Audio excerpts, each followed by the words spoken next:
formation of young women, both the theory and the practice. I'll introduce our speakers in just a moment, but I first want to acknowledge that this symposium lecture series was established in honor of the Most Reverend Joseph A. Fiorenza, Archbishop Emeritus of Galveston, Houston, who continues to be recognized as someone who fostered ecumenical and interreligious dialogue. The late Archbishop was a strong supporter of the work of the Center for Faith and Culture, and we are grateful for his lasting impact. My name is Leah Jacobson. I'm the program manager at the Center for Faith and Culture for our newest master's program, which is the MA in Catholic Women and Gender Studies. I'm thrilled to have our two professors here in person with me tonight to give you a taste of what our program entails. As you're likely aware, issues surrounding gender, sexuality, and human identity have reached a fever pitch culturally, with much confusion and disagreement about the fundamentals of the nature of the human person. Our program here at UST is truly one of a kind, as it works to set a proper framework based on the richness of our Catholic faith for understanding how to properly address questions about gender and identity. We offer 4 graduate certificates in Catholic feminism, women's health and wellness, gender and family policy, and Catholic approaches to sexuality and gender, as well as the 30-credit master's program. Students in our program will learn from expert instructors and be able to provide innovative solutions which differ from the standard secular approaches to the complex challenges that come from sexual difference. If you're interested in learning more, please visit our website at catholicgenderstudies.com or grab a postcard or brochure from the table before you leave this evening. And also, please feel free to reach out to me. I am happy to answer your questions, so please don't hesitate to call, text, email me anytime. All right, on to the main event for tonight. I'm actually going to introduce our second presenter first this evening, and once our first presenter finishes, she will just transition over. So I'm introducing Dr. Eileen Reuter first, who graduated from Teachers College, Columbia University, with her PhD in philosophy and education. She is a research fellow for the Nesty Center for Faith and Culture, teaching a course on the human person for the new MA program. She's a former teacher and now supervises student teaching for Catholic University of America. Her research looks at the intersection of classical education in the United States and gender formation of girls. She and her husband and their soon-to-be 5 children live in the DC area. Dr. Reuter will be presenting stories tonight about the moral formation of girls in the classical education movement. She's going to offer her recommendations for how to improve virtue-based education for the young women of today. So that's what's coming after your first speaker. I'm happy and honored to introduce to you tonight our first speaker, the esteemed Professor Erika Bachiochi. No, how did I say that? Bachiochi? I got it. Erika is also a fellow at the Ethics and Public Policy Center in Washington, D.C., as well as here at the Nesty Center for Faith and Culture at UST. She currently is teaching the course on women's history called The History of Sex and Gender. Erika is a 2018 visiting scholar for Harvard Law School, and she works at the intersection of constitutional law, political theory, women's history, and Catholic social teaching. She's also the editor and founder of Editor-in-Chief of Fairer Disputations, the online journal of the Mercy Otis Warren Initiative for Women in Civic Life and Thought at the School for Civic and Economic Thought and Leadership at ASU. Wow. Oh, I gotta see your business card. That was a lot. Erika's also, and this is an interesting point for tonight's conversation, she's also the co-founder of St. Benedict, Classical Academy in Massachusetts. What's the name of this town here? Natick, Massachusetts, and she serves on the board of trustees at Montrose School, which is a grade 6 through 12 school for girls. Tonight, Erika will share with us the historical context of virtue-based education for women, drawing from her latest book, The Rights of Women, Reclaiming a Lost Vision, which was published by Notre Dame University Press in 2021 and was named a finalist for the Intercollegiate Studies Institute's 2022 Conservative Book of the Year Award. Welcome to Professor Erika Bachiochi.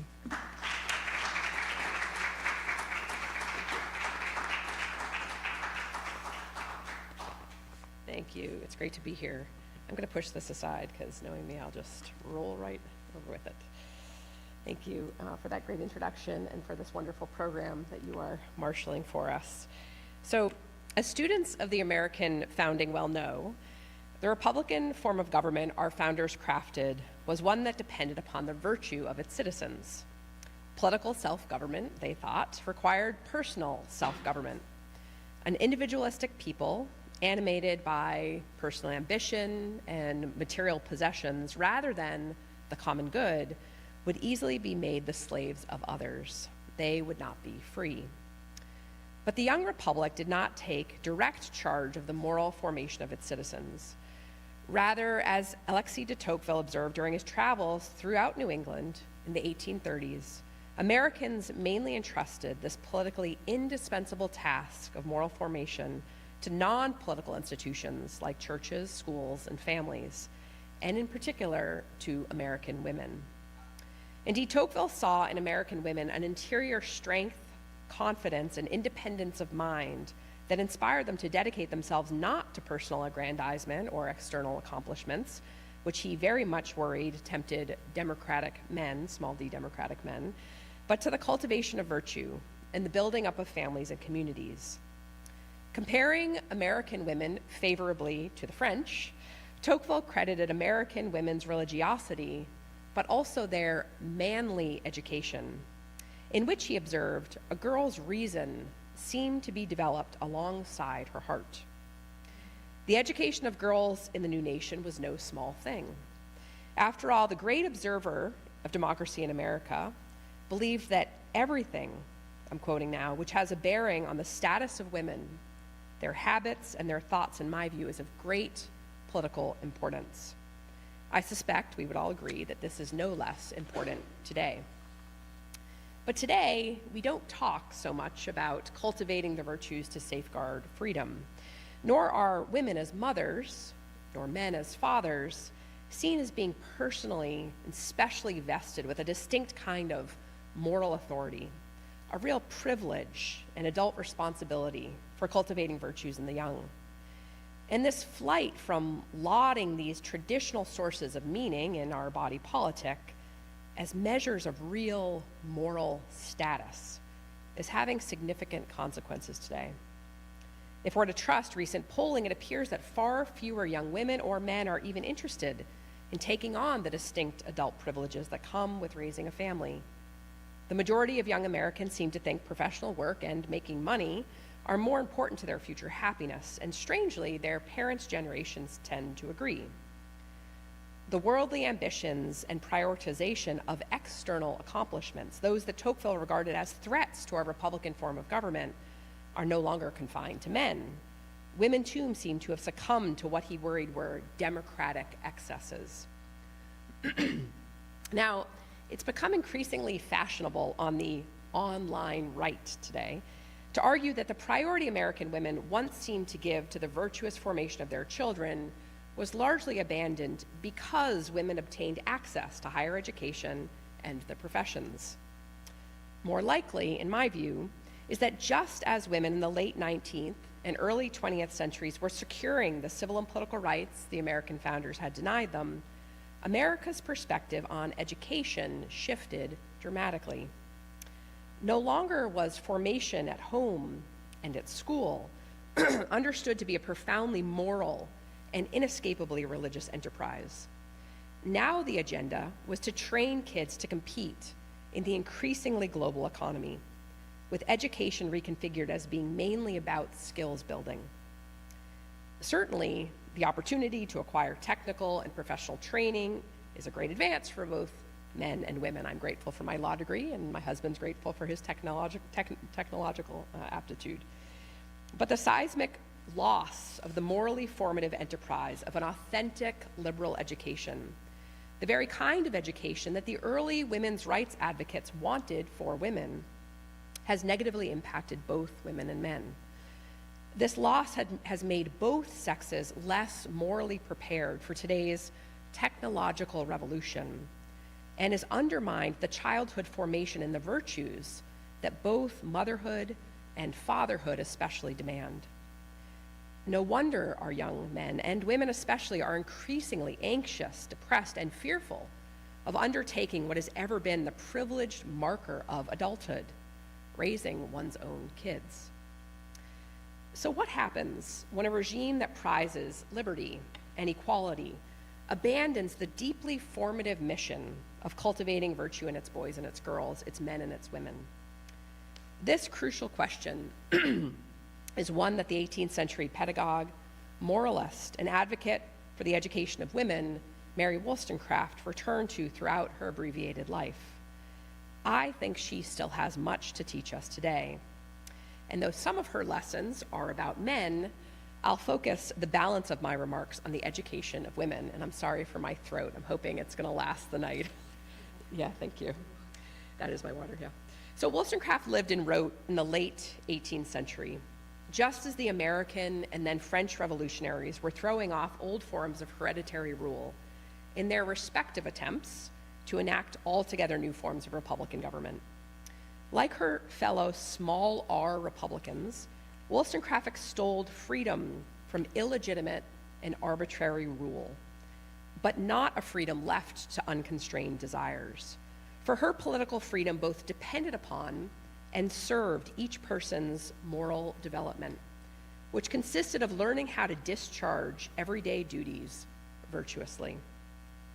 In Wollstonecraft's view, the trouble with the Republican vision offered by the French revolutionaries, in sharp contrast to the Americans, was that the French insisted upon liberty, equality, and fraternity without also recognizing the revolution in morals, she says, needed to ground these aspirations. Wollstonecraft believed the upper classes of the Ancien regime and the lower classes that she thought imitated them had become morally corrupt. Instead of focusing on the virtuous formation of both men and women, they were enamored by riches, property, honor, ceremony, and outward show. Not terribly unlike, it seems to me, large swaths of American culture today. Wollstonecraft addresses her vindication of the rights of women to the author of a report that had called for national public education to form male citizens in the virtues of Republican self-government, and had relied in particular on Jean-Jacques Rousseau's educational theories in his Emile. And so her most famous work of vindication of the rights of women is largely an engagement with and rebuke of Rousseau's theory of education for women, which for simplicity's sake, we're just going to say is education for women for the sake of men. As one who had not only by then written 3 books on the education of young women, but who had also served as the eldest daughter of her own family, worked as a governess for another family, and also opened a school for girls, Wollstonecraft wished to offer an account of the kind of education women needed, but not only for Republican citizenship, for women's own flourishing as full human beings, and for the full flourishing of their families, both of which would redound to the benefit of the whole society, she believed. Because women did not know who they were, she thought, rational creatures made for eternity with God, in her view, they were not living as the dignified persons they were created to be. As she wrote in her first book, Thoughts on the Education of Daughters, quote, "The main business of our lives is to learn to be virtuous. And he, capital H, who is training us for immortal bliss, knows best what trials will contribute to make us so. And our resignation and improvement will render us more respectable to ourselves and to that being, capital B, whose approbation or praise is of more value than life itself." Wollstonecraft therefore challenged women of the upper classes especially, who she viewed as preoccupied with pleasures and preening and establishing themselves socially. Quote, "Strength of body and mind are sacrificed to libertine notions of beauty," Wollstonecraft writes, "and women become merely alluring mistresses or alluring objects for a moment, consumed with how to please." She says their education in society renders them, quote, "insignificant objects of desire, making them, quote, making mere animals of them." Note well, this is not only something done to women. No, it is something in which she saw them as deeply complicit too. But surely, Wollstonecraft laments, these weak beings are only fit for a surrogio, I can never say the word, a harem. Can they govern a family, she asks, or take care of the poor babes whom they bring into the world? This path, in Wollstonecraft's view, is a corruption, a degradation of what women are created to be. After all, she writes, women have human souls, and so, like men, are, quote, placed on this earth to unfold their faculties, to, quote, rise in excellence by the powers implanted in them for that purpose, end quote. Her great complaint, then, is one that I think we can lodge in our time. A false system of education and other societal norms had not prepared women or men for their deeply noble human, social, spousal, and parental obligations. They were instead living lives more akin to animals than the dignified humans they were created to be. Wollstonecraft writes, therefore, to, quote, effect a revolution in female manners, to restore their lost dignity, so that by reforming themselves, they might reform the world, end quote. Now, Wollstonecraft held a high view of motherhood, believing, quote, the care of children in their infancy to be one of the grand duties annexed to the female character by nature, end quote. And she well knew that the care of children and the formation of their characters required immense strength of body, mind, and soul, especially in her time. She herself would die in childbirth. But these natural and ennobling duties of care were not so overpowering in a woman, or even in a mother, that they would necessarily trump corrupt social conventions that tempted her to more superficial pleasures. Indeed, in one of many pointed barbs she makes toward women of her time, she bemoans the sight of a rich woman who pours out more attention on her dog than her child. That is to say that a woman's natural inclinations need to be properly cultivated by education and appropriately weighty social expectations. In her time, as in ours, they are not. Early in the Rights of Women, Wollstonecraft describes a woman who has been properly educated and walked the road of character. But the man she married for love has died. In writing of this widow, we're given an image of the kind of woman she thinks deserves our praise. Quote, I think I see her surrounded by her children, reaping the reward of her care.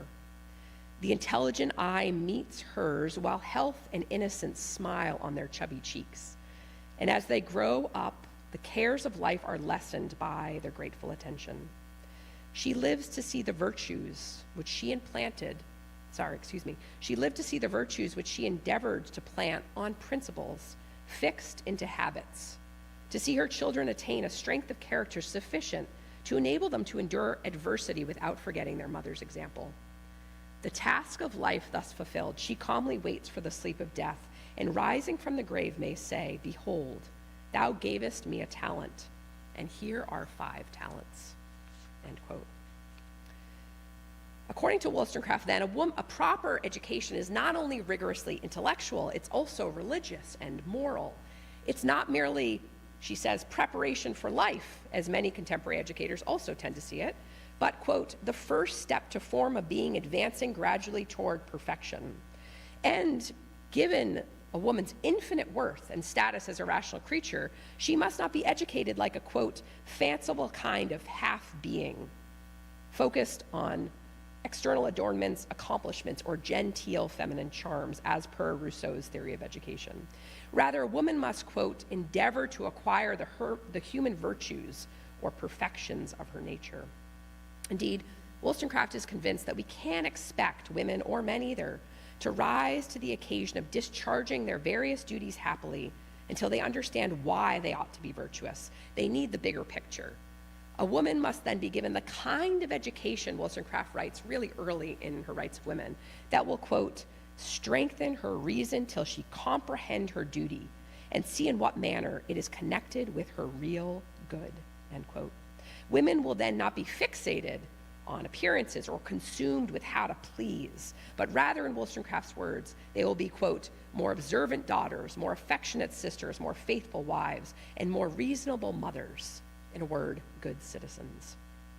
Following Wollstonecraft, prominent 19th century women's rights advocates in the United States also called upon women to resist Rousseauian cultural depictions of women as passive and fragile.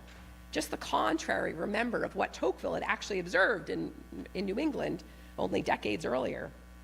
On the eve of the first National Women's Rights Convention in the United States in 1850, the most beloved leader of the early women's movement, Lucretia Mott, echoed Wollstonecraft's concerns quite closely. In her 1849 speech, A Discourse on Woman, Mott worries that women's want of liberal education and mature responsibilities were leading some to, quote, degenerate into a kind of effeminacy, a sentimentality in which, I'm still quoting here, she is satisfied to be the mere plaything or toy of society, content with her outward adornings and the tone of flattery, end quote. Mott agreed with Wollstonecraft that through a robust education, such a woman would learn to, quote, understand her duties, physical, intellectual, and moral, and cultivate her powers as a moral and responsible being.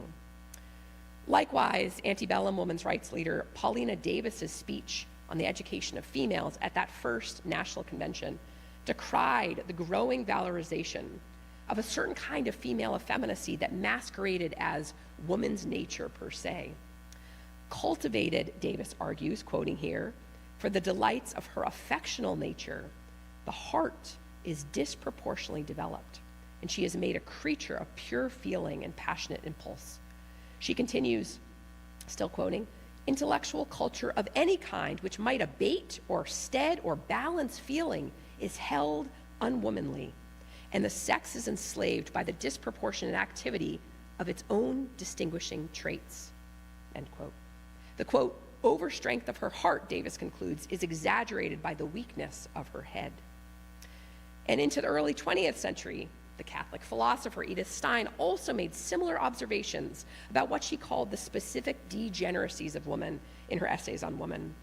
The doctor of the church and Jewish German philosopher warned of the one-sidedness to which some women are inclined.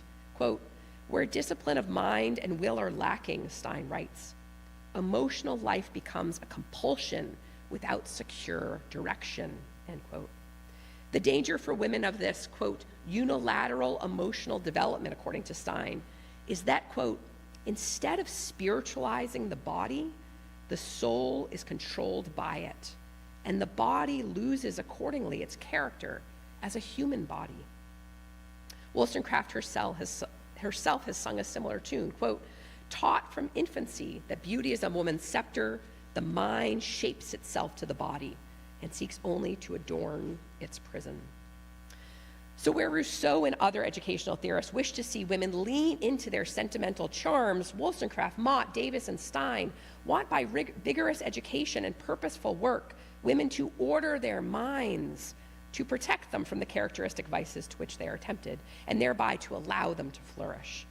As Wollstonecraft writes in one of her early pedagogical books, quote, whatever tends to impress habits of order on the expanding mind may be reckoned the most beneficial part of education, for by this means the surest foundation of virtue is settled without struggle, and strong restraints knit together before vice has introduced confusion. Or as Stein put her own solution, quote, because objective work, which we view as a remedy for the faults of feminine singularity, this danger of effeminacy, is something to which the average man is naturally inclined. It can be said, so she's talking about objective work, sorry I interrupted, because objective work is something to which the average man is naturally inclined. It can be said as well that an allowance of masculine nature is the antidote for the hyper-feminine nature, end quote. Now note that neither Stein nor Wollstonecraft nor Mott nor Davis wished to cancel out what is distinctively feminine about their sex. They simply sought to ensure against one-sided development, just as they all did in their discussions of masculinity too, which I'm happy to talk about in the Q&A, so that women and men could become fully human. Quote, other creatures, Wollstonecraft writes in Original Stories from Real Life, only think of supporting themselves. A human being, however, is allowed to ennoble his nature by cultivating his mind and enlarging his heart, end quote. And so for Wollstonecraft, it's important to note that we're both dependent rational animals and responsible agents. There's a balance to be attained, and the dialectical process of education helps us to achieve that. So on the one hand, quote, She says, we are all dependent on each other, and this dependence is wisely ordered by our Heavenly Father to call forth many virtues, to exercise the best affections of the human heart and fix them into habits. On the other hand, we're also, quote, created accountable creatures who must run the race ourselves and by our own exertions acquire virtue. The utmost our friends can do is point out the right road and clear away some of the loose rubbish which might at first retard our progress, end quote. And so in her female reader, which she compiled for the edification of young women, she collects together passages from Scripture, Shakespeare, Milton, and others to, quote, gradually form girls' taste so that they might, in the words of one Wollstonecraft scholar, learn not what to say, but rather how to read, think, and pray well, and how to exercise their reason, cultivate virtue, and refine devotional taste, end quote. Wollstonecraft says, study the noble models of antiquity till your imagination is inflamed, and then you may imitate without copying those great originals. Books, she writes, are, quote, never failing friends, but parents and teachers ought not give children those that, quote, give a wrong account of human passions when children are young. And all instruction in the arts, drama, and science, too, points back to the majesty of God. Quote, whatever tends to make visible the wisdom of the supreme being in the world we inhabit is of the utmost importance to our happiness, end quote.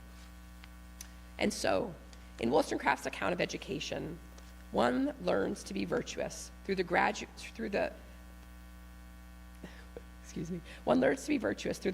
refinement of all of our human faculties in a dynamic engagement of the imagination, understanding, judgment, and affections, especially through imitating the patterns we find in moral exemplars, both past and present.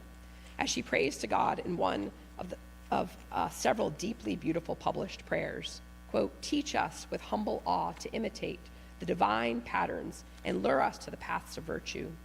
In imitating exemplars from an early age in books, in our parents, in our teachers, in our God, we can develop the moral virtues that perfect our relation with God and with others, being crafted and crafting oneself in turn. So schooling the moral imagination through imitation was the key to acquiring virtue for Wollstonecraft, but then so was making virtue one's own. It is this making virtue one's own that afforded women independence, the capacity of carrying out their duties of care to others freely. The virtuous woman is independent and free because she's habituated in both doing good and loving the good. Though it sounds alien to us, Wollstonecraft is unwavering in her belief that, quote, the being who discharges the duty of its station is independent. I'm just going to repeat that because that's just not how we think about things. The being who discharges the duties of its station is independent. Because of Wollstonecraft's passionate late 18th century advocacy for the rights of women, she's often hailed as the first feminist. Yet her account of independence as the, quote, grand blessing of life, the basis of every virtue, in fact inverts modern feminism's promotion of independence as individual autonomy, increasingly defined as freedom from all given bodily and moral constraints.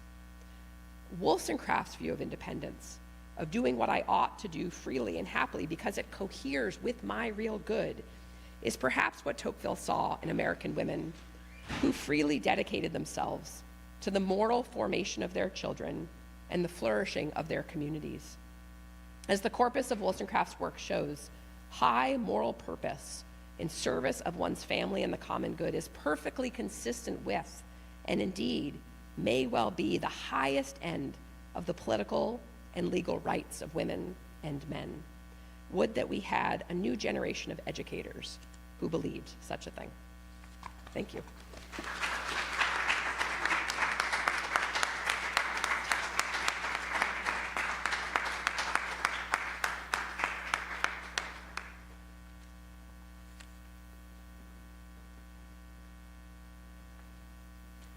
Get up here.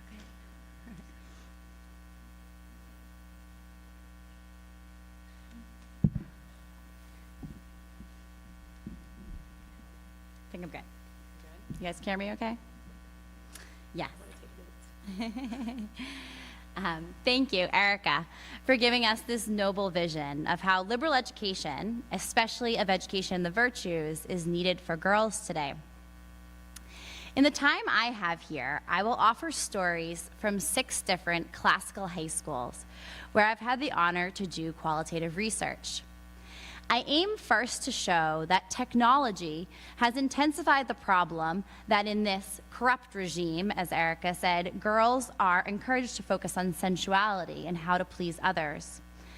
I will argue that for a school invested in the moral formation of young women in the current cultural climate, strict technology policies are the gatekeeper to any type of moral education.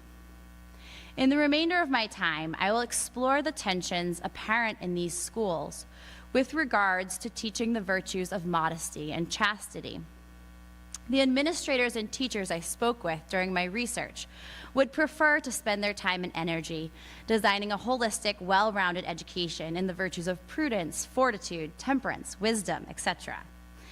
Yet, when I asked them, administrators and teachers told me time and again of areas of education in which the body and bodily differences between the young women and the young men interfered with the education in these higher virtues. For the sake of this talk, I will focus only on stories about dress code and dances. These select stories are just a sample of a much larger pool of stories I've collected, but don't have time to explore fully here. Before I jump into my arguments, let me briefly contextualize my qualitative work for you. 4 of my 6 schools are Catholic. 1 of the Catholic schools is an all-girls school. The other 5 are co-ed. My 5th school is a classical charter school, and my 6th school is an independent ecumenical private school. Only 3 of my schools actually call themselves classical. 1 calls itself a liberal arts school. 2 of the schools have more mainstream curriculums, but I place them in the classical tradition because their curriculums share a particular cosmology, human anthropology, and morality that are at the heart of the classical schools. Throughout this paper, I will refer to different schools, administrators, and alumni using pseudonyms to protect the privacy of all my participants.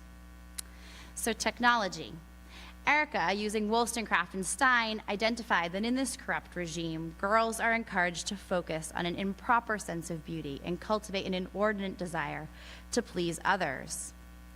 In the past 15 years, on account of the internet and especially social media, this problem has increased.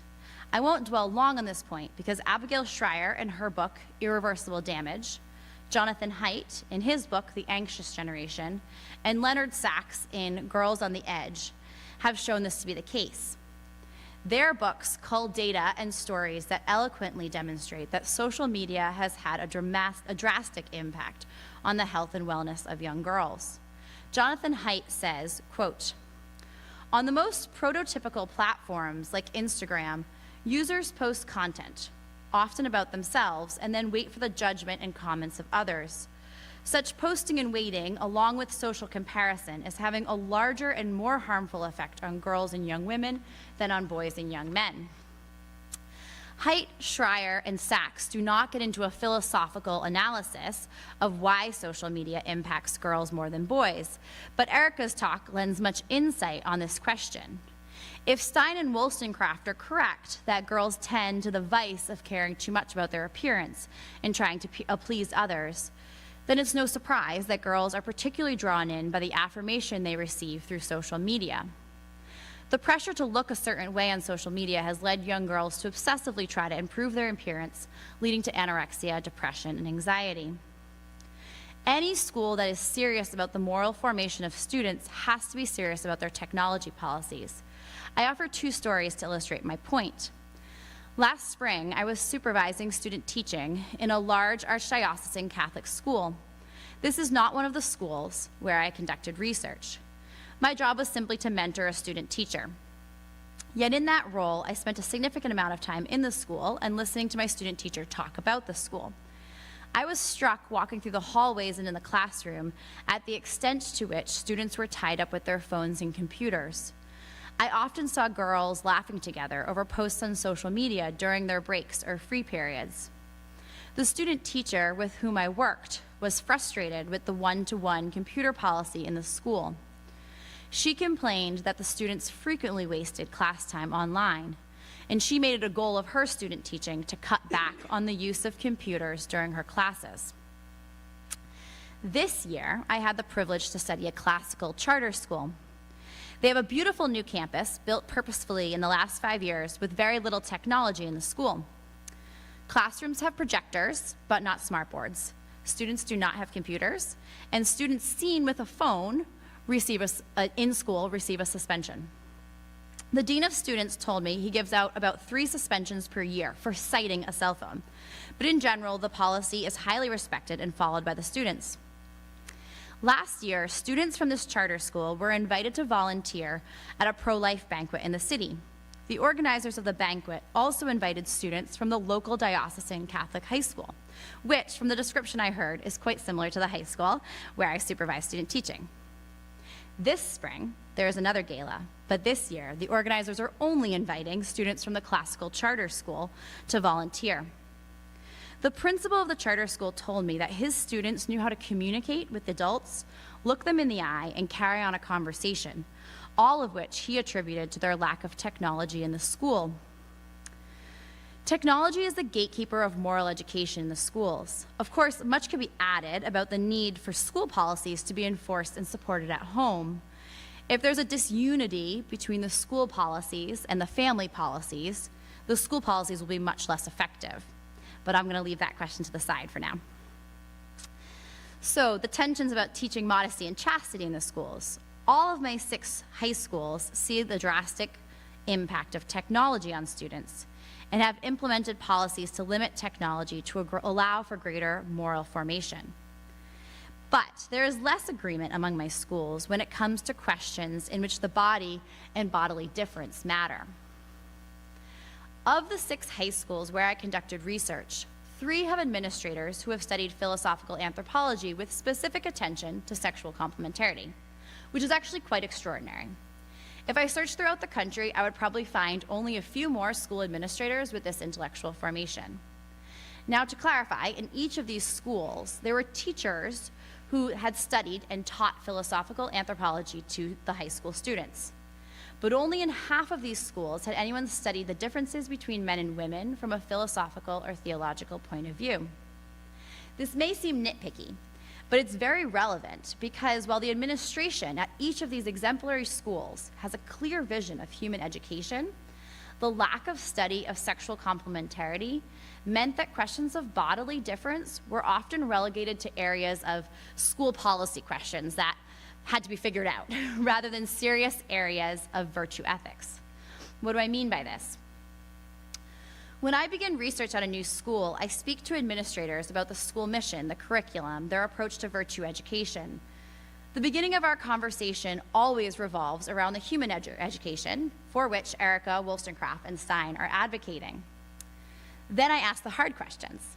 What's your dress code or uniform policy, and why? What are your rules about dances? What music, type of dancing, and attire are permissible at dances? What policies does the school have, if any, about dating while in high school? How are all these rules and policies enforced, communicated to parents, and followed? I say that these are the hard questions because the responses were often accompanied with a significant shift in body language. When I ask about the mission and the goals of the school, teachers and administrators would lean towards me and speak animatedly with bright eyes. When I asked these latter questions, I often saw eye rolls, sighs, slightly bemused, or frustrated looks. It was clear from their body language that these topics were complicated, often discussed, and rarely ended satisfactorily. Schools have policies about many things: safety, parking, lunch routines, etc. Dress code, dances, and dating are often just thrown in the mix of general policies that have to be figured out. At these particular schools, because of their mission and their goal to educate the whole person, I found the administration very intentional about all their policies. For example, most of my schools have open campus policies allowing the high school students freedom to be all over the campus as opposed to mandating them to sit in the cafeteria or something for lunch. Open campus policies allow students the chance to make choices and sometimes learn from their mistakes within a structured environment. But with regards to policies on dances and dress code, while the schools were intentional about wanting the girls to be modest, I heard many stories of many different approaches to these questions, some of which were effective, but many of which were miseducative. All of the decisions made about dress code and dances reflect the school's approach to education and the virtues of modesty and chastity. Let me illustrate with some stories.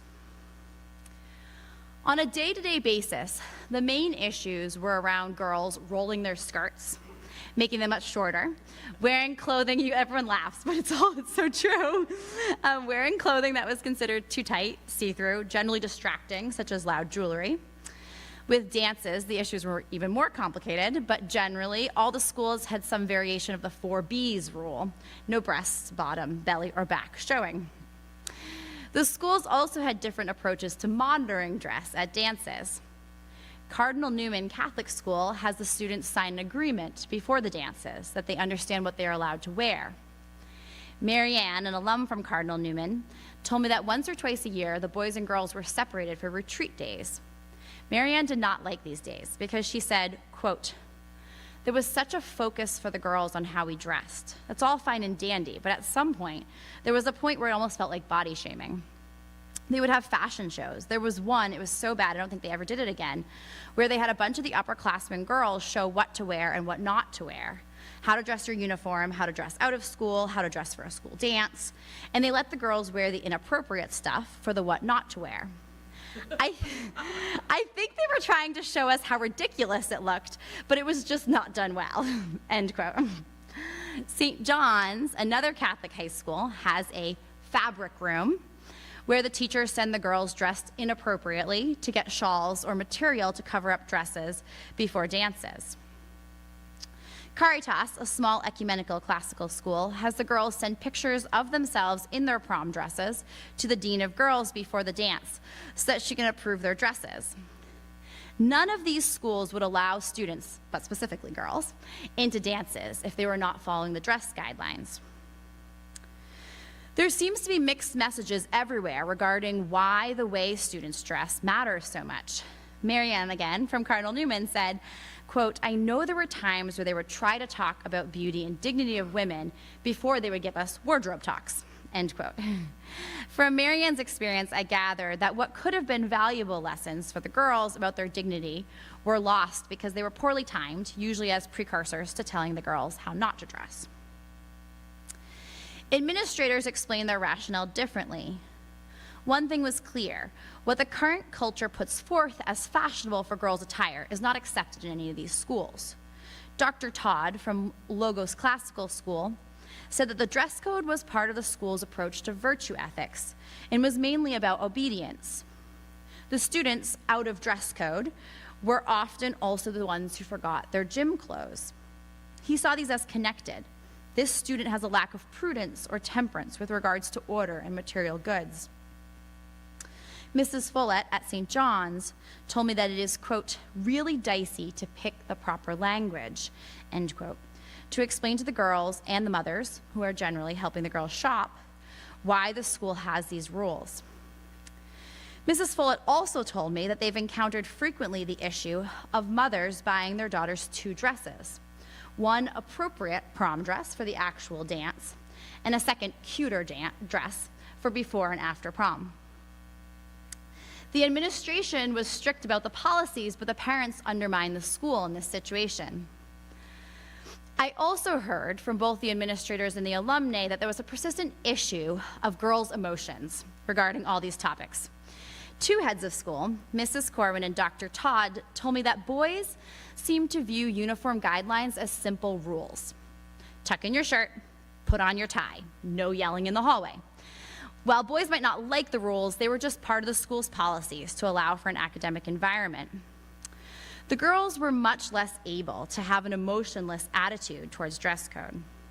One alum, Gabriella at Logos, was able to see the rules in a more emotionless light, but she stated that she didn't have a body type that made it difficult to follow the rules.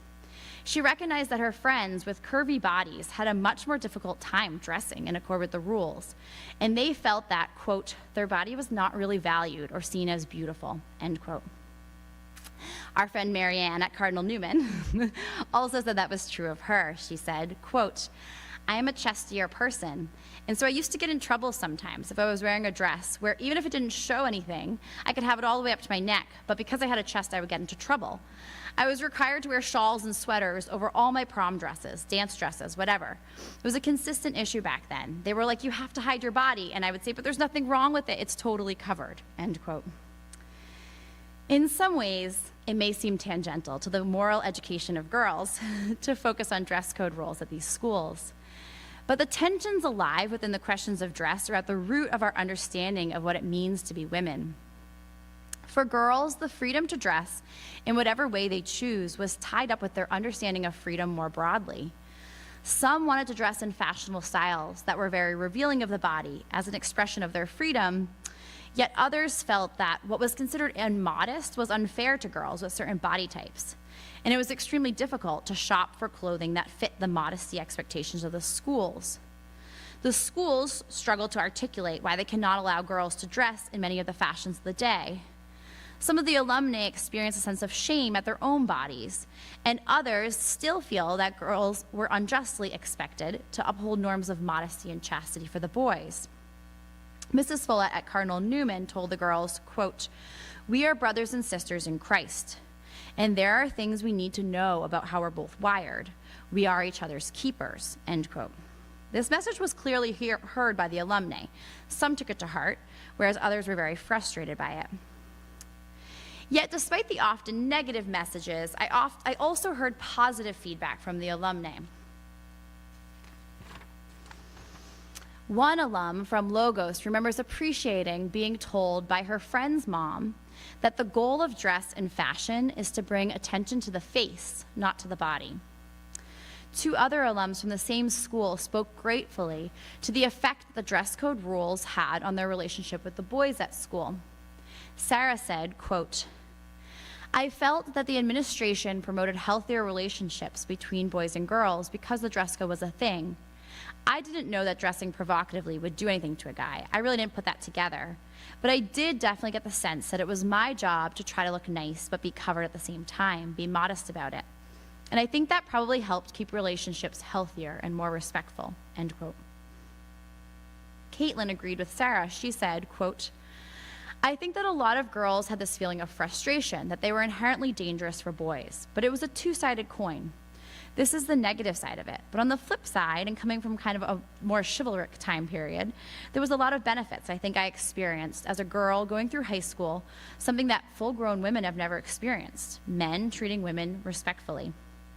There was a lot of emphasis put on the boys being very respectful towards the girls, and obviously that's such an issue in our culture today," end quote. The girls appreciated what they saw as effects of the strict dress code rules, respect from the boys. While the alumni knew this was not due only to the dress code rules, they did see a link between the two. While the stories and examples I present above show some successes or productive approaches to the questions, generally, topics related to the female body and attire in my schools were complex and fraught with tensions.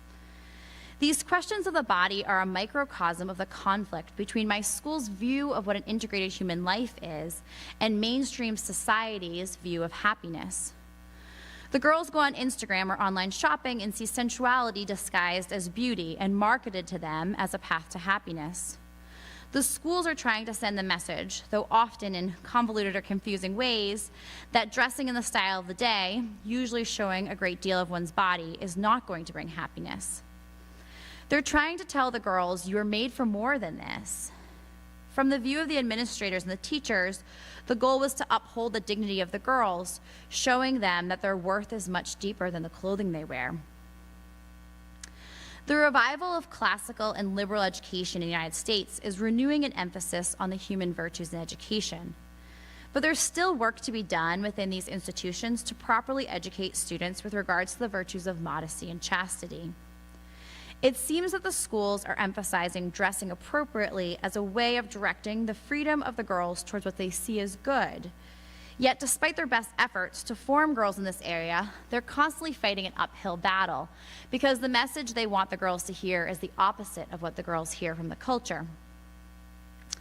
These schools need staff or faculty who have a deep appreciation for sexual difference and enjoy thinking about how to communicate this to students proactively rather than reactively. While I don't have statistics on this, anecdotally I can say there tends to be a lack of female leadership in these schools or a high rate of turnover among the women faculty. I once met a pre-K teacher from Montessori toddler room who said, "I love the terrible twos. Everyone thinks I'm crazy, but it's my favorite age to teach." I want to find a teacher or administrator at every high school who says, "I love helping girls develop a healthy relationship with their body image." If you know of anyone like this, please put me in touch with them. What I see much more commonly is that in every school, there's a teacher or administrator who has to deal with these questions, but it's one of their least pleasant tasks. I have yet to find a school that has a holistic approach to teaching girls to appreciate their bodies, dress beautifully, and understand both intellectually and practically what that means. I'd like to end with some words from the one female administrator I interviewed who clearly articulated the heart of the problem. Mrs. Corwin is the head of Fernbrook, the all-girls Catholic school I studied. I told her how complicated it seems that this question of girls and dress is in every school. She reflected on why this was particularly difficult for girls. She said, quote, "My son is at a boys' school. The way they talk to them about the uniform is very simple and direct because there's no question. There are no issues around modesty or shaming and everything like that. It's very different. Our bodies, female bodies, are built, designed to nurture new life, whether we do or not. There's something different about that, so it requires a lot more nuance and flexibility," end quote. Mrs. Corwin is the only educator I've spoken with who's connected all of these issues of the body to women's gift of being able to nurture new life. It seems to me that her insight into the particular gifts of the female and male bodies must be the foundation of any approach to teaching modesty and chastity. Thank you.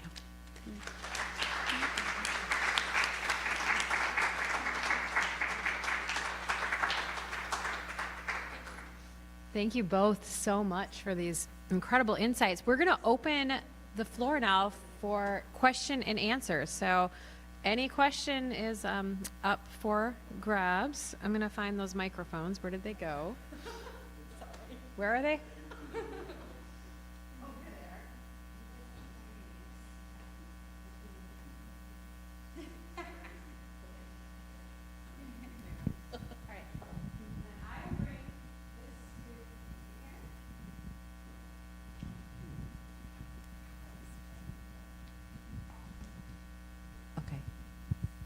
Is this on? All right. Okay, so Dr. Reuter, I told you I'm a teacher, but I teach, these pre-college age students. They're 17, 18, 19, and we don't have a dress code, okay? Is it too late? What do I do? Help me. Sorry, your question is, so you're teaching. I know, I tried to do that. Yeah. Okay. So your question is that you're teaching these pre-college age students and they don't have a dress code. Is that what you're saying? Yeah, they're in an international language program, and this is their first time outside of their country, and it's like they come from a different background, and a lot of them are trying to come to St. Thomas. So it's like, is it too late? How do I encourage them as like kind of their last step? You know, I don't get to have that long time with them when they're in middle school or high school. Yeah, no, that's a good question. So I think what you're trying to tell me is that maybe they aren't dressing in a way that's particularly beautiful. Is that what you're trying to say? Or that's particularly dignified? And you're wondering how you can help them think about that? Is that what you're trying to say? Yeah.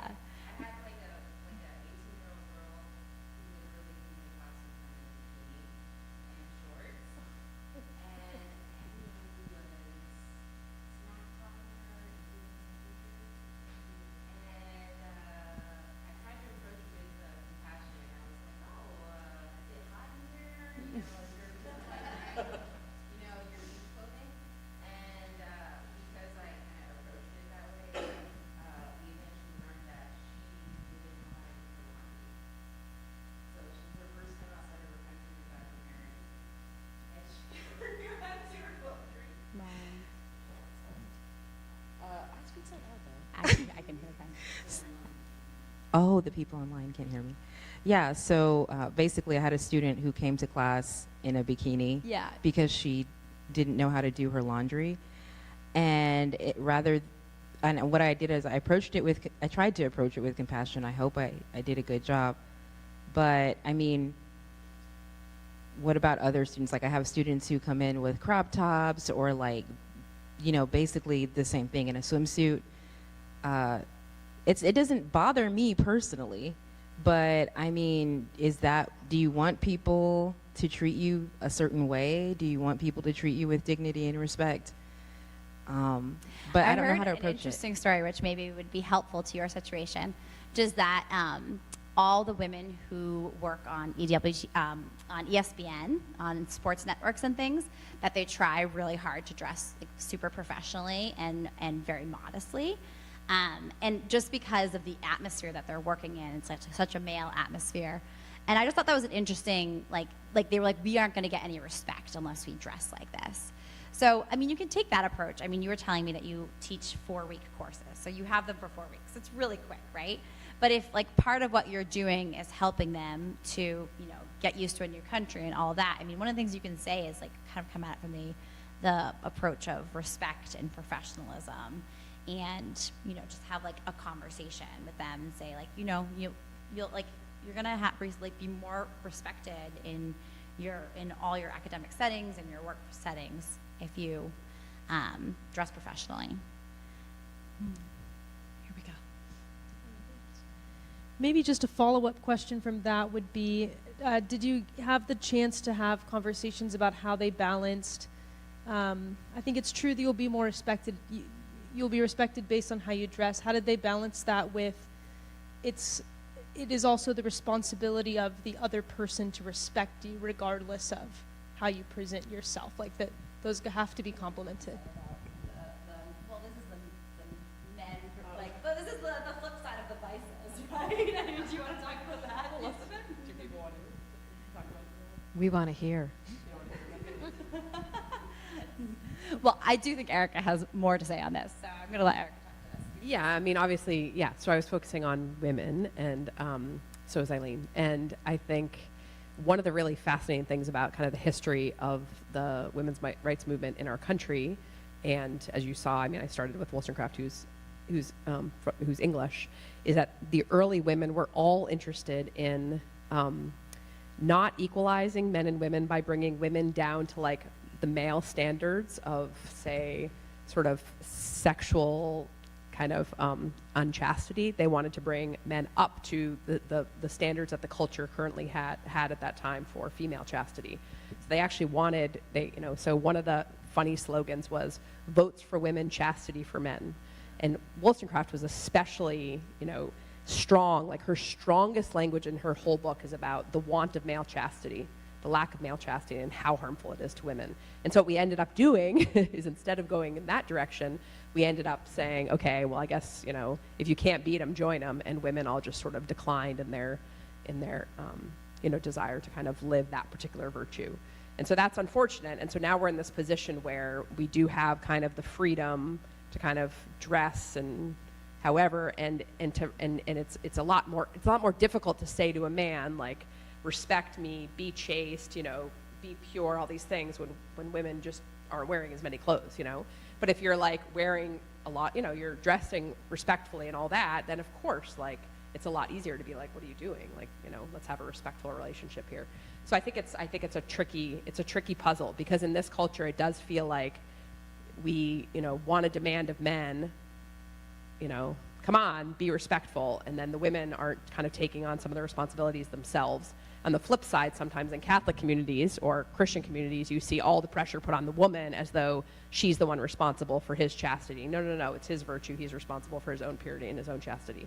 So I think it's kind of a troubling thing that is a mirror of itself, and I think Eileen's really right to point out that these are hard solutions when there isn't kind of just a culture of freedom and virtue together. So it's not just sort of a kind of a fear. I think I would love to hear what you have to say about this too, because no, you don't want to speak up.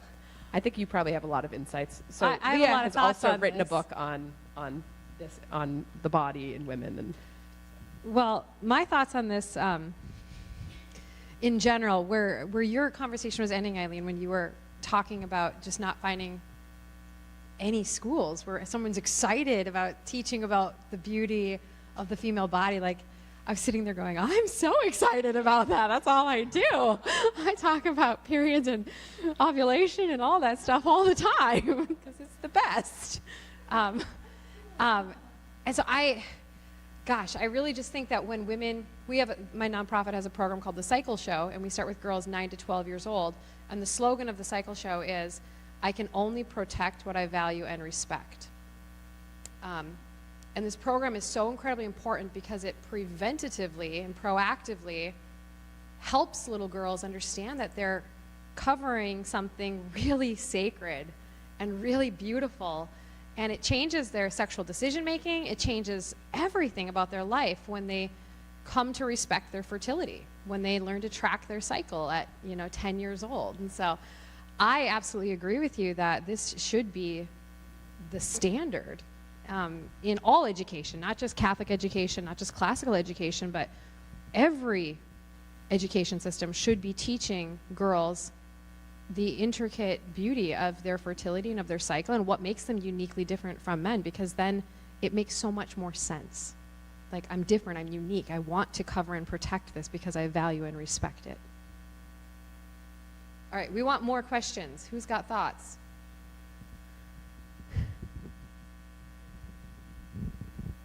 Oh, I'm coming.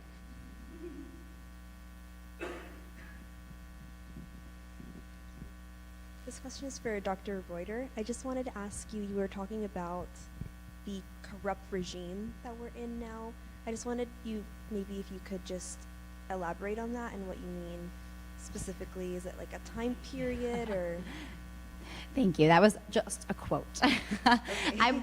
I was sort of trying to tag team with Erika here. So Erika had it kind of explained in her side of the talk that so many of the how the culture is pushing girls. So the corrupt regime is not meant to be like a specific time period or specific political framework necessarily, but it's more, at least in my way of using it, it's more saying this is where the culture is pushing girls. So towards this sensuality, towards this desire to please, so these kind of vices that Erika was talking about that tend to be what girls have a harder time with, the poor girls, right? This is what they're fighting against, or what the whole culture is pushing them towards. That's really what I meant. We have a question from an online participant. Yeah, let me just follow up with that. So I guess what I would want to just point to is just the importance of, so what people often ask about gender, the question gender, and there's all sorts of ways that, say, the culture would want to use that. But the distinction was first, I think the distinction that was first used in, say, the 1970s is actually really helpful, the difference between sex and gender. So if you think of sex as kind of biological, or even nature, the nature of the person, as female and male. And then gender is kind of societal expectations, social conventions, social roles. And a healthy culture obviously always is mapping gender and sex, and they're intimately combined, but we don't often know exactly how those social conventions are impacting how we understand the nature. So remember, there was a point when I was talking about Paulina Davis or Lucretia Mott, one of the early women's rights advocates in our country, who was saying there's this kind of masquerading or thinking of woman's nature as being this kind of weak, effeminate, very sensual, very sentimental.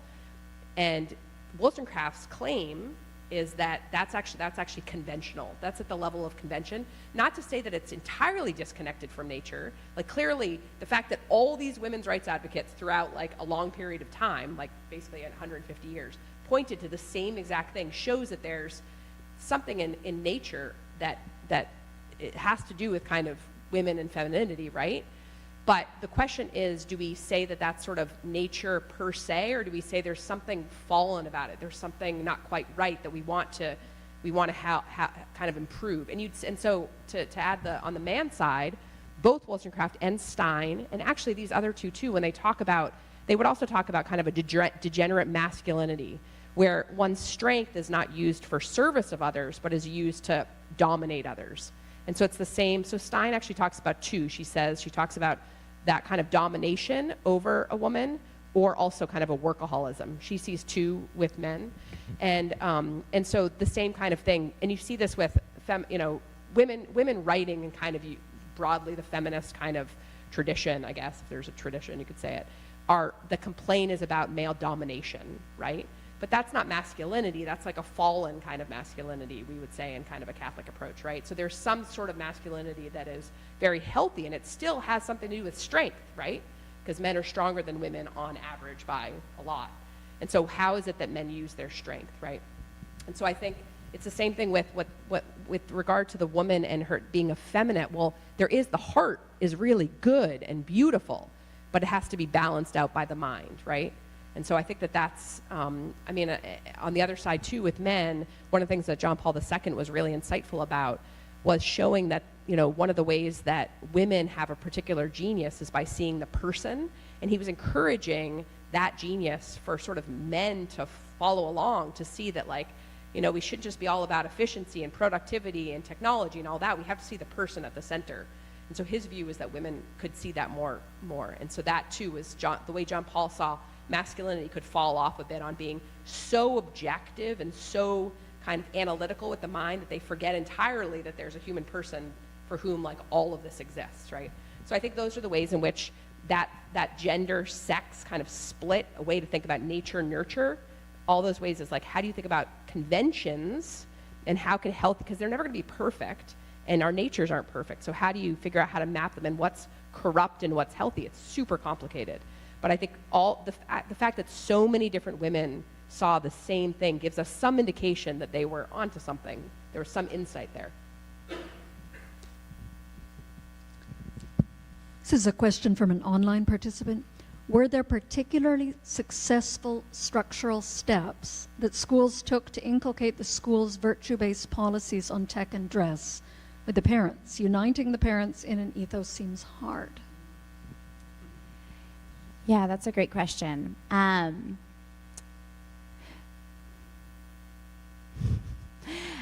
still looking for a school that seems to have a really proactive approach to this. Now, that being said, I think the schools that were more successful tended to be the ones, and this kind of goes to larger structural things in the schools, but so I gave the example of this one Catholic school where the moms were buying 2 prom dresses for their girls. And that school was like very hard for me to see because I felt like, oh my gosh, like they had so much good in the school. They like mission hired all their teachers.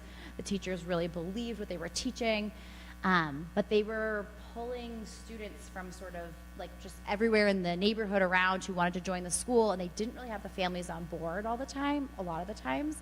So I felt like so much of what they were trying to do in their mission as a school failed because they didn't have the families on board. So one of the things that I've seen and kind of said repeatedly in my research is like, as much as it's like great to say we're going to have this awesome curriculum and we're going to get all these teachers who are on board with it and we're going to open the doors for everyone to come into our school and we're just going to teach it to all these people, I really don't think these schools can be successful if you don't have a majority of families that are on board with the mission of the school and want to be there because of the mission. And the main reason for that is because I think at the high school level especially, like peer pressure is so strong and the kids are going to do what their friends do. So if you have, it doesn't really matter, but I use this percentage, like 60 to 80% or 60 to 70% of the families need to sort of be on board with this. Because you think about that, then like 60% of the kids that your kid knows are going to have the same values, right? But if it's only 20% or 30%, then the majority of the kids that your kids are hanging out with are not going to be on board with that mission and are going to do whatever their friends are doing, right? So that tends to be like the way I see it is you have to have your mission, you've got to have your curriculum, you've got to mission hire, you've got to get teachers that are on board, but you really have to be like very working really hard to bring in families that are on board as well, or it just doesn't work. Can I just add one thing is having some experience with both I have a bunch of kids, some of whom are adults and have been through girls' school, and then also just my own experience on the board of this girls' school is one of the things that they've done recently and I'm actually going to speak at this group, so I'm really eager to kind of ask them, is they have a group of dads, and the dads group is run by the priest, who's really fun and awesome.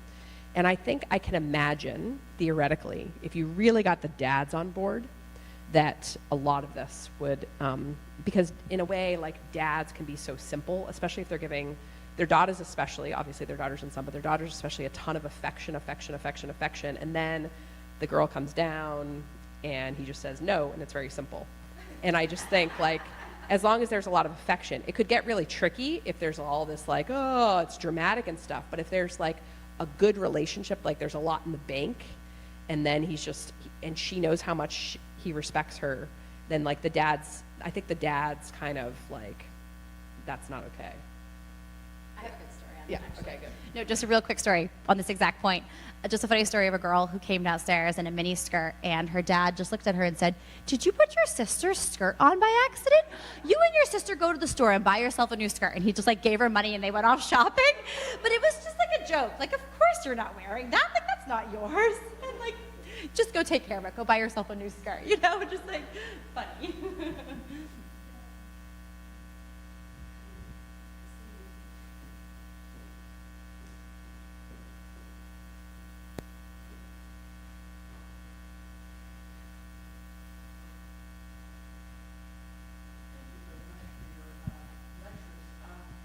I say this as an inveterate skirt roller.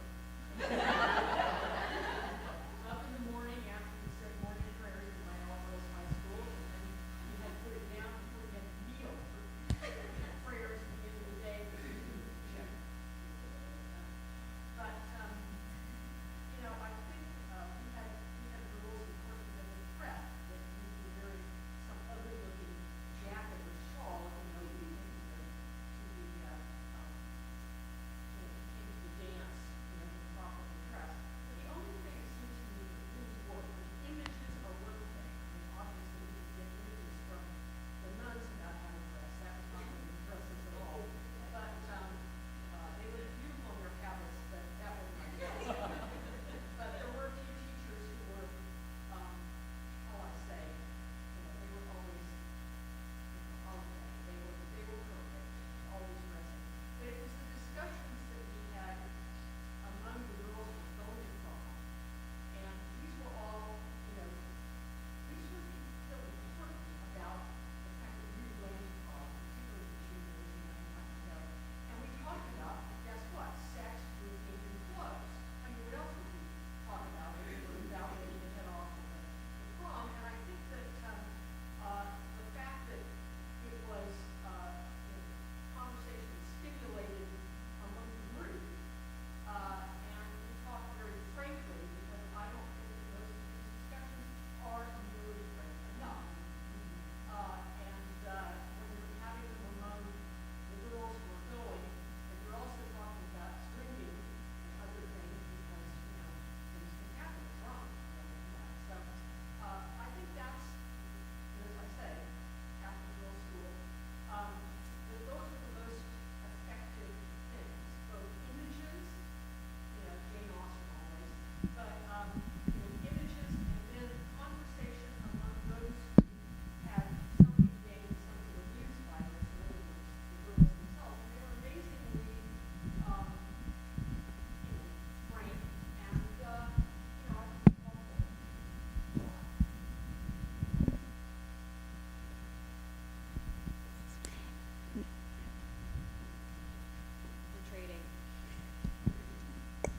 Did you have any comments on that?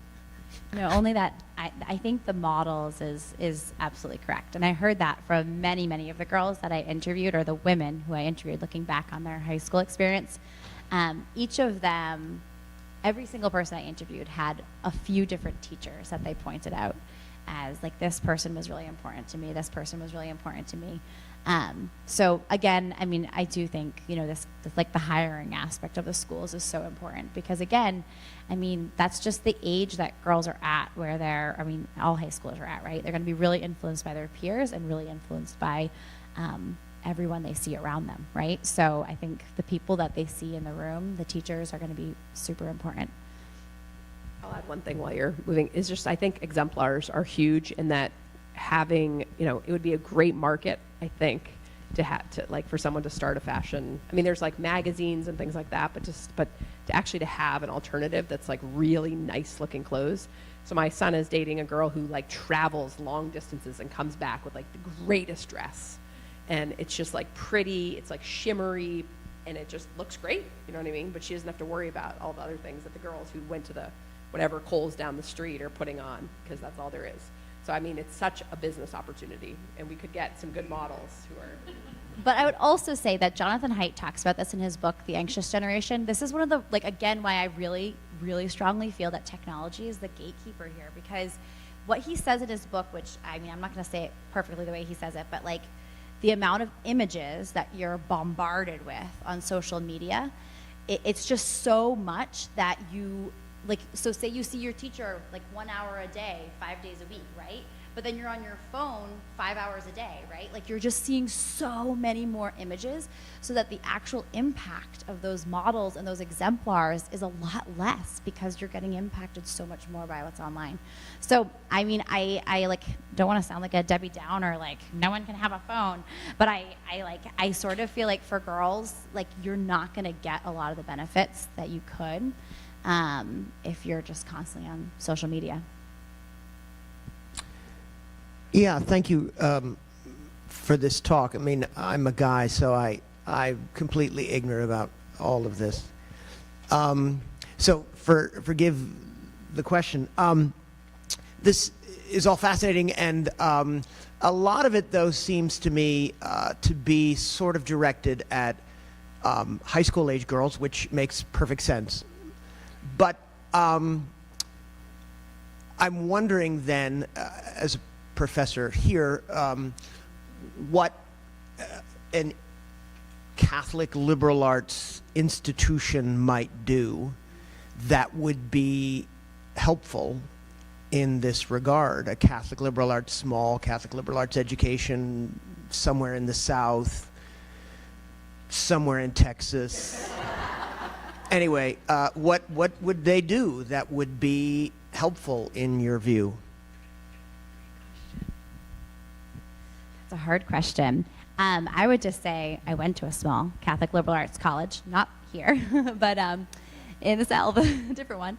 And I was an RA, and we had a pool because it was the South and it was hot. And technically, on the books, there was a rule that you were not allowed to have wear bikinis at that pool. And no one followed that rule. But technically, the RAs were supposed to enforce that rule. And it was really, really dicey. And a lot of the RAs would just avoid the pool on all their walks to and from places because they didn't want to deal with it. And then we had the same kind of conversations as RAs about internet filters in the dorms, and should Catholic liberal arts institutions, or any school that believes in gender and sexuality the way we are all talking about it tonight, should you have like porn filters in the dorms? And I remember some of the male RAs being like, we need this, we absolutely need this is ridiculous that we all have streaming internet in all of our rooms and the guys are all watching porn. So all that is to say is, like, yeah, it's a huge issue. I mean, all these things, right, in all these schools. And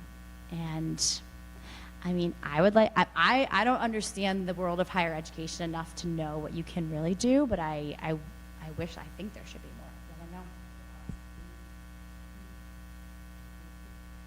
know. No thoughts, Erika?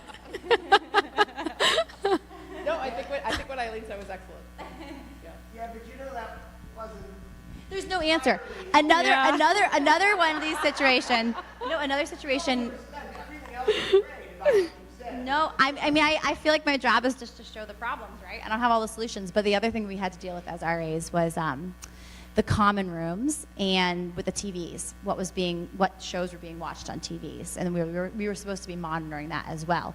But like, I was 21, right? Like 20, 21. So it's a lot of pressure to put on a 21-year-old RA to be monitoring this stuff. But like, so technically the schools had these rules in the books, but someone had to monitor it. What were you gonna say? Yeah, no, I think that the porn point is a really significant answer. Like, I just think, why not have internet filters? I think there was a big brouhaha at Notre Dame about this at some point a couple of years ago, and then all the men were like, give us, put the filters on, you know? And they were like, oh, well, freedom of whatever. And yeah, anyway. So, but I was also thinking about, so St. Andrews has this like classic, what's it called, the dress, what's it called when you, models walking down the, fashion show, thank you. Woo! A fashion show that's like a really, it's like where, you know, the prince and his, Kate met, you know. So, I mean, that kind of thing could be something that you could do like an annual fashion show where there was like really nice looking clothes. I think that could be something. But again, I think what you're saying is that because of tech, as I like this, tech is the gatekeeper, like you're competing against something that is just bombarding you. Yeah. I actually have a thought for you that as I was thinking about, because what we're addressing here is kind of the environmental aspect of living on a college campus, like in the dorms. And you're talking about young adults that maybe are commuting to campus that aren't necessarily even living in the communal living setting of the university. I think as an instructor, as a professor, you have such a limited small period of time with them potentially. And what can you do in your classroom really is what you're saying beyond the environmental campus life, student life effect. Is that what you're kind of asking? Like in your classroom, what's your ability? Oh, the whole campus. Okay. Oh?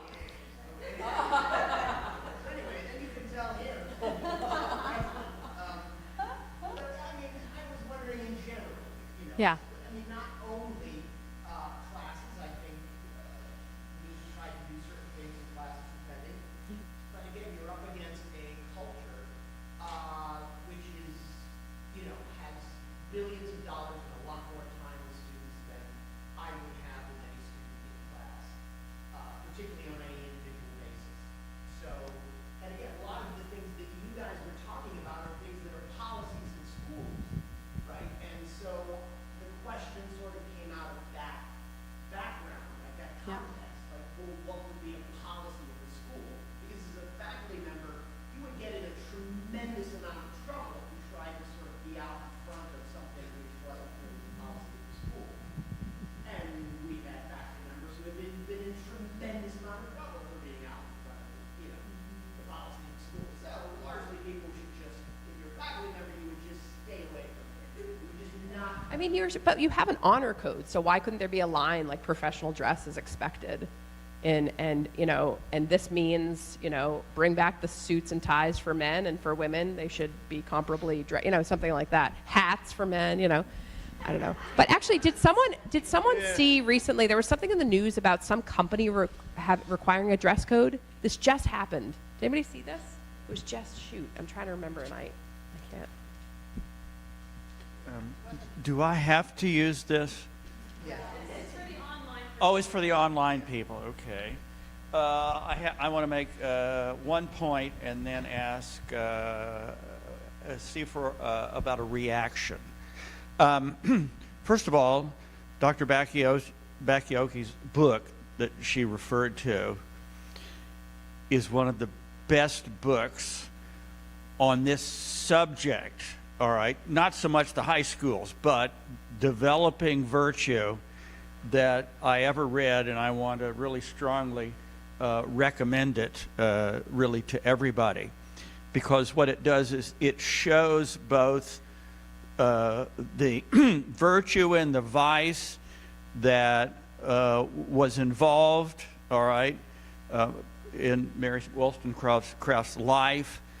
And it gives you an understanding of how these things were in a culture which was quite different from our own, but where the same problems, you know, emerge all the time. Now, the second thing is about how you get the message across, all right? So I have a little something that happened in my own life as a professor here before I retired. This was an ethics class, okay?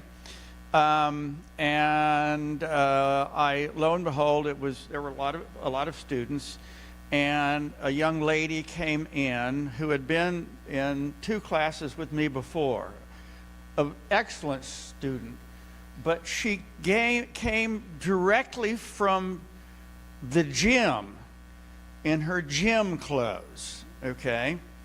So the question is, did I say something to her or not? Well, I knew her very well, so I said something to her, all right? And it seems to me, as long as you do it in a sort of light-handed way, that's really, I'm not trying to congratulate myself, but I think it should at least be allowable for the old guys to say, please don't come in your gym clothes again. And of course, she was a wonderful person. I knew her quite well. And of course, you know, she didn't come in the gym clothes anymore. So it seems to me a lot of this has to do with prudence in the traditional sense, how you actually make your point. And so I congratulate both of you for dealing with this kind of point, which requires a certain level of communication skill to make the point in a way which it will be understood and accepted. That's the big problem, it seems to me. Thank you very much, in other words. Thank you so much. I really enjoyed this. Oh, want to hand it down? Oh, all the guys are in the back. They're finally getting their courage up. Given that we're in such a technological age, what recommendations do you have on helping our young people to understand how to responsibly use technology, both in creation and in consuming content? Well, before, I don't know if I'm going to, so I would just recommend, this is, I'm not sure, did anybody see this past week that First Things released a statement on technology in the family? I'm one of the signatories. It's really, really, really good. So I would go just look up technology, family, First Things, and it's called sort of it's like a, I'm not sure, like a plan, a framework, a vision for technology. And I think part of it is in response to the sort of new tech right, you know, so there's suddenly technology people getting really involved in politics. And so the question is, you know, how do we govern technology so that it doesn't govern us, is I think their tagline. And I think that's really important. And one of the worries I have is just because of our lack of moral formation in our culture, that it's like it's way ahead of us. And I think we've seen this when all sorts of technological changes have happened. I mean, you think about the technology of the Industrial Revolution and just, you know, the idea that we could put children into, you know, really awful work conditions in factories. Like, the technology was so far ahead of us, we couldn't, like, ethically respond. It took us a while to figure that out.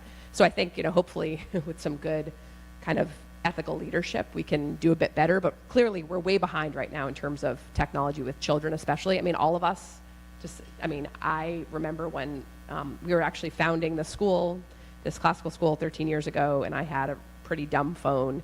And the woman who was, you know, one of the women who was founding, she's like, you have to get a smartphone. We need to be able to contact you. And I had 5 little kids or whatever at that point. I was like, no, that thing will be awful for me. It has been awful for me. Why didn't I just keep the dumb phone?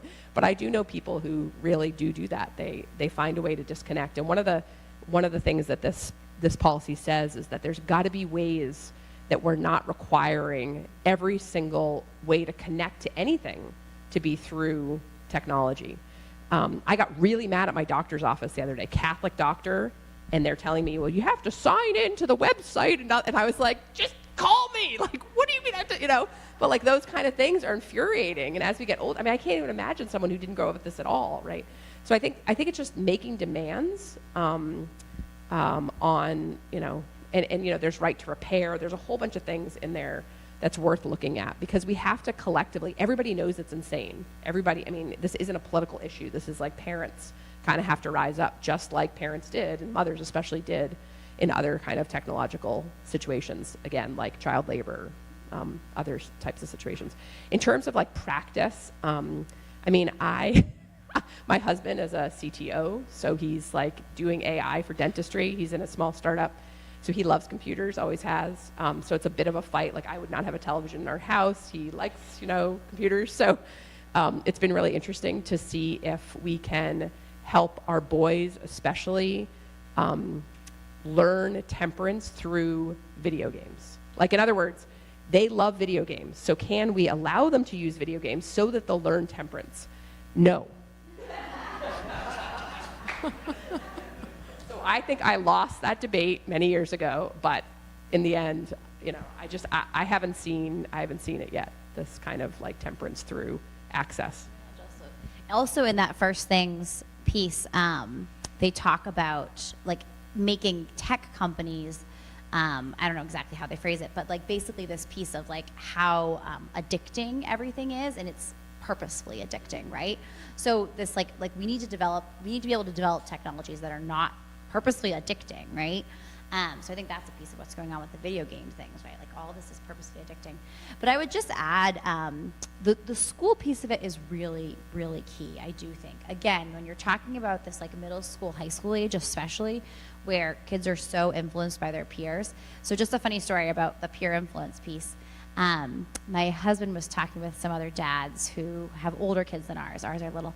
But so our kids go to a Catholic classical school, and hardly anyone has a phone. And they aren't allowed to have phones in school, and hardly anyone has a phone. And there's apparently like one kid in the 6th grade who has a phone. And these dads were telling the story that their kids were like all making there's like this positive peer pressure against this kid who has the phone, basically being like, why do you need a phone? Like, why can't you just like wait for your mom and play basketball like all of us? Why do you need to call her to pick you up, And so it's like this kid feels like he's the weird kid, right? And I mean, it's kind of funny, but it's also like, well, this is like, that's a good peer pressure in some sense, right? So if your kids are in this environment where that's the norm, then they don't need it, right? So I think as much as you can, like trying to think about how to put kids into circumstances where they realize like they're not the weird kid. And again, Jonathan Haidt talks about this in his book, but this is a big issue, is that like the kids want to do what all the other kids are doing. So, yeah. Yeah, and I would just say my colleague at Ethics and Public Policy Center, Claire Morrell, is coming out with a book, I think from Random House, or called The Tech Exit. It's coming out like in the next couple months, so I'm sure she'll have all sorts of ideas. But she's like tech exit, like get it all out. So I don't know. In regards to technology, I've got 4 young children, and so 2 of them are at a Catholic school here, elementary school. And the school implemented just a few years ago a program called Smart Families, which my husband and I just figured we would be the only ones like in the school that our kids didn't have cell phones. And so they have a pledge where they encourage parents to sign a pledge saying that they will not give their children a smartphone until at least after 8th grade. And it's been great to see so many people sign the pledge, and we thought, oh great, we won't be the only ones. But they're doing talks through neuroscience to the parents, because like you said, technology is so addicting. So when you come at it from that perspective, a lot of parents are more understanding. So that's been a great way to kind of hopefully get those younger kids, so by the time they're middle school, it won't be as much peer pressure. My kids don't get phones till they're 16. I got 7 of them.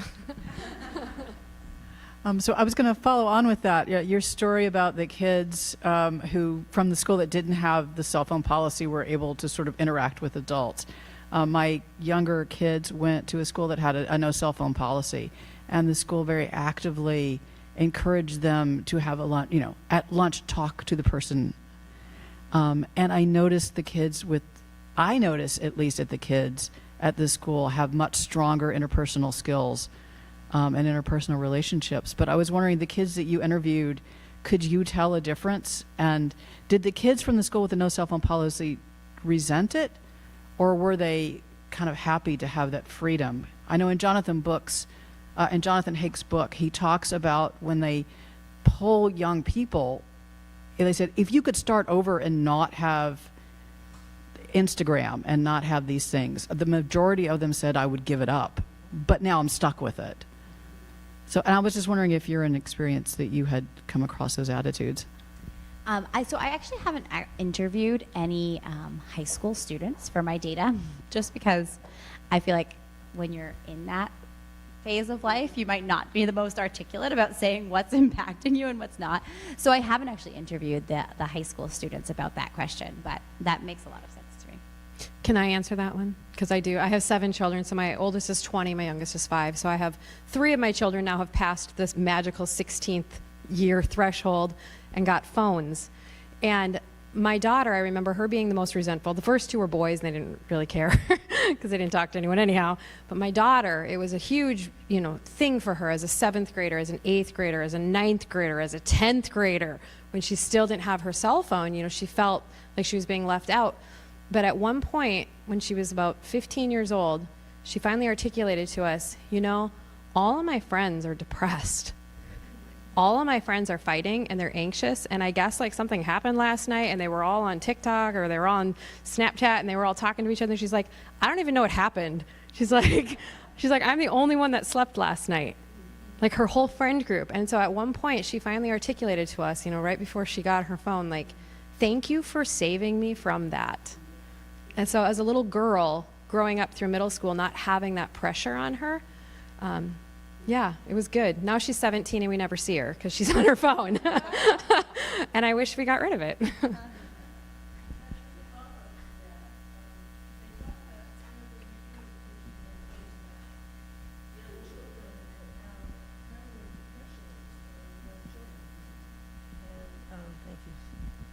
And I think every time they make something else mandatory that we have to do it on a computer, we're adding to that.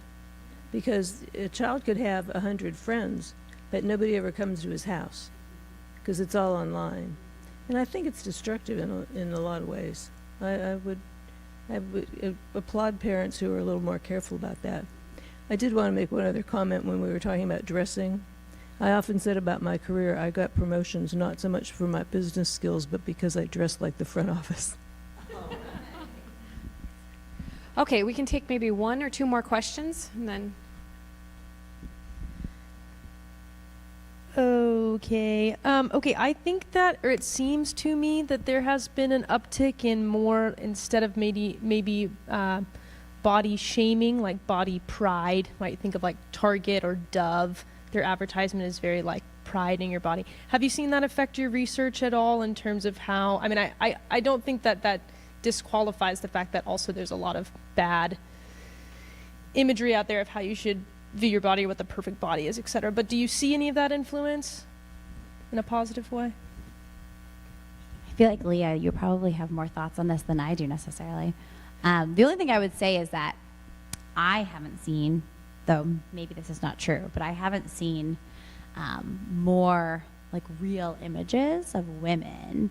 Even, if you're promoting in Target body pride, are you still putting a model on your, is it still a picture of a model, or is it, your average girl walking across the street who's now on Target's advertisements? So I guess my point is yeah, maybe, but if you're not promoting really the person as they are, then I don't know how effective that is.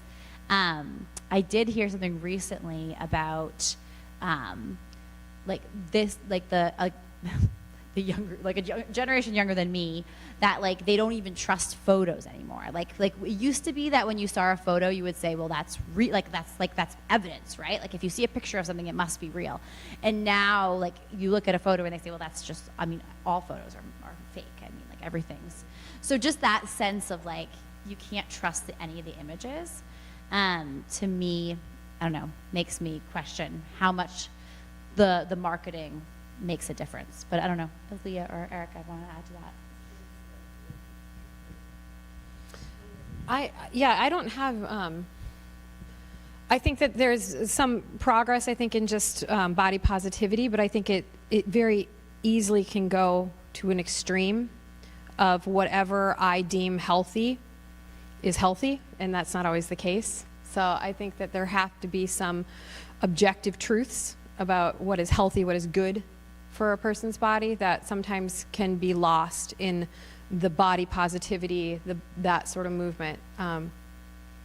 Yeah, I'm thinking very specifically about a couple situations that are a little off topic here, so I'll cut that short. But I think it's a very interesting balance that we have as parents and as educators to help our young people embrace and love their God-given body, and recognizing that their physical reality of being created in the image and likeness of God as a unique, irreplaceable human being is so important, that they love themselves and they love their body, like unequivocally, but then to also have the discipline and the virtue to care for it. And that's what's often lacking, is that virtue and that discipline of, am I caring for myself well? Yeah, and just one other thought on that. I think one thing that's sometimes lacking in the body positivity movement is the right place to sacrifice your body too. So it tends to be this kind of like, you should go out and give yourself a massage if you feel like you need it, like that kind of like make yourself feel good about your body piece. So I think what's part of this whole conversation about the body, right, is like there is a time and a place where like it's good to sacrifice your body for other people, and like having the virtue and the formation to know when that time and the place is really important. And I don't know that I've seen that as much in the body positivity movement. No, yeah, it tends to be a more appearance-based than function-based and responsibility-based to relationship with other versus how I feel about myself. It's more individual often and not relational, which I think as women is our nature. And that's what makes this conversation so fascinating, I think, as we talk about the moral formation of young women, is I think there is an instinctive element of woman that John Paul II talks about, that we recognize the other more easily or very easily, and we understand that we exist in relationships with one another because our body reminds us of that repeatedly throughout our lifespan, that our body doesn't make sense by itself. We're made for relationship. And so when you're forming girls' conscience, their moral formation, it is a unique challenge because it's very environmentally based. What is around them will affect them because we understand and communicate so much with what's around us. All right, if we don't have any other questions, I am going to close us out for this evening. I invite you to bring your closing questions or comments directly to Erika or Eileen in the lobby. Please feel free to reach out with any questions about the Women's Studies program, the Catholic Women and Gender Studies program here at UST. It's a very unique program. This was just a small sampling of the conversations that happen in our classes. Unfortunately, all online in technology, but we do get together in person occasionally because we think that's very important to have incarnate relationship with one another, with our bodies. So thank you all so much for coming tonight. Please hang out and have some refreshments afterwards, and thank you.